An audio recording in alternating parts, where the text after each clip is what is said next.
সুপ্রিয় দর্শক আসসালামু আলাইকুম। খাদ্য রং চ্যানেল থেকে আপনাদের সকলকে জানাচ্ছি স্বাগতম। আজ আমি তৈরি করেছি একটি স্পেশাল মশলা অথবা সস দিয়ে নুডলস রেসিপি। নুডলস কিন্তু আমরা সবাই রান্না করতে পারি। এইভাবে নুডলস রান্না করলে কিন্তু একটু ভিন্ন রকম টেস্ট আসে, খেতে খুবই ভালো লাগে। তো চলুন তাহলে দেখে নিই আমি কিভাবে নুডলসটি রান্না করে নিচ্ছি। নুডলস রান্না করার জন্য প্রথমে আমি গরম পানি বসিয়েছি এবং এখানে আমি 3টি নুডলস নিয়েছি, 3 প্যাকেট। এখানে আমি চপস্টিক যে নুডলসটা আছে সেটা নিয়েছি। আপনারা যে কোনো ব্র্যান্ডের নুডলস নিয়ে নিতে পারেন। আমি প্যাকেটগুলো খুলে মশলাগুলো বের করে নিচ্ছি।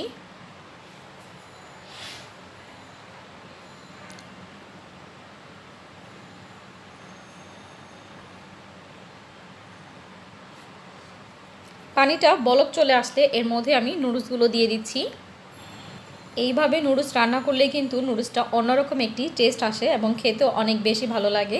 তো আজকের ভিডিওটি আশা করছি আপনাদের কাছে ভালো লাগবে। পুরো ভিডিওটি মনোযোগ সহকারে দেখবেন। এইভাবে রান্না করে ফ্যামিলির সবাইকে খাওয়াবেন, দেখবেন সবাই খুব প্রশংসা করবে। তো দেখতে পাচ্ছেন নুডলসটা কিন্তু প্রায় সেদ্ধ হয়ে গিয়েছে। আমি একটু চেক করে নিচ্ছি। নুডলসটা সেদ্ধ হয়ে গেছে, তো আমি এবার চুলা থেকে নামিয়ে নেব এবং ছেঁকে নিব।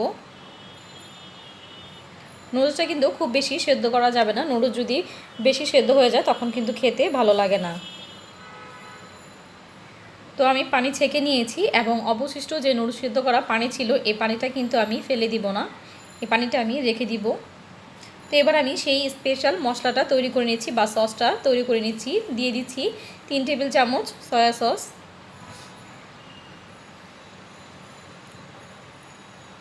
দিয়ে দিচ্ছি টমেটো সস 3 টেবিল চামচ,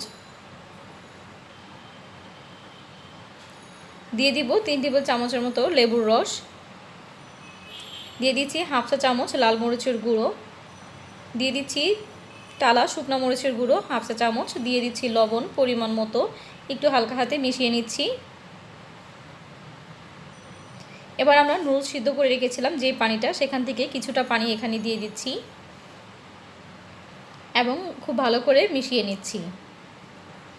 এর মধ্যে আমি এবার দিয়ে দিচ্ছি নুডলসের ভেতরে যে মশলাটা থাকে সেই মশলাটা দিয়ে দিচ্ছি।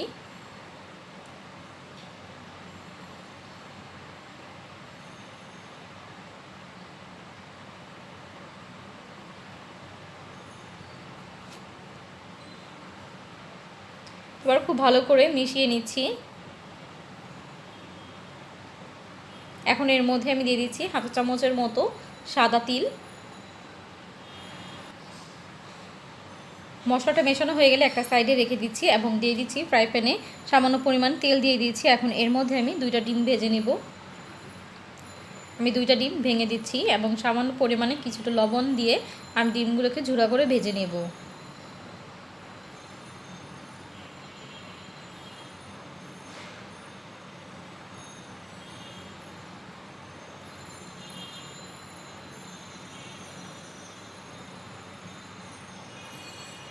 ডিম ঝুরা ঝুরা হয়ে গেলে এবার চুলা থেকে নামিয়ে নিচ্ছি এবং সেই ফ্রাই প্যানের মধ্যে আমি আরও কিছুটা তেল দিয়ে দিচ্ছি।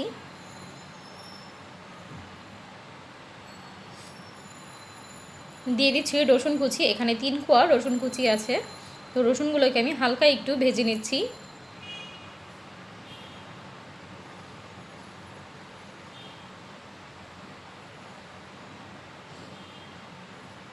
হালকা ভাজা হয়ে গেলে এখন এর মধ্যে আমি দিয়েছি পেঁয়াজ কুচি।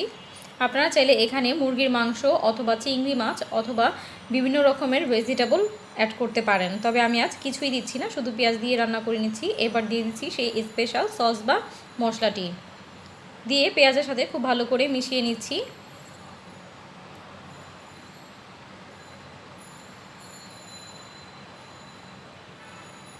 প্রায় 1 মিনিটের মতো আমি এভাবে জাল করে নেব সেই মশলাটা। এবার নুডলসটা আমি দিয়ে দিচ্ছি।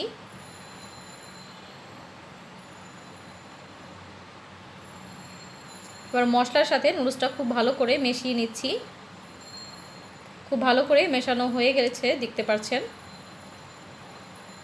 নুডলসটা এইভাবে রান্না করলে এত সুন্দর একটি ফ্লেভার আসে এবং এত টেস্টি হয় খেতে, আপনারা যদি রান্না করে না খান তাহলে কিন্তু বুঝতেই পারবেন না। তো এবার আমি ডিম ঝুরা করে রেখেছিলাম সেই ডিমগুলো দিয়ে দিচ্ছি। এবার ডিমের সাথে আবারও খুব ভালো করে মিশিয়ে নিচ্ছি নুডলসগুলো।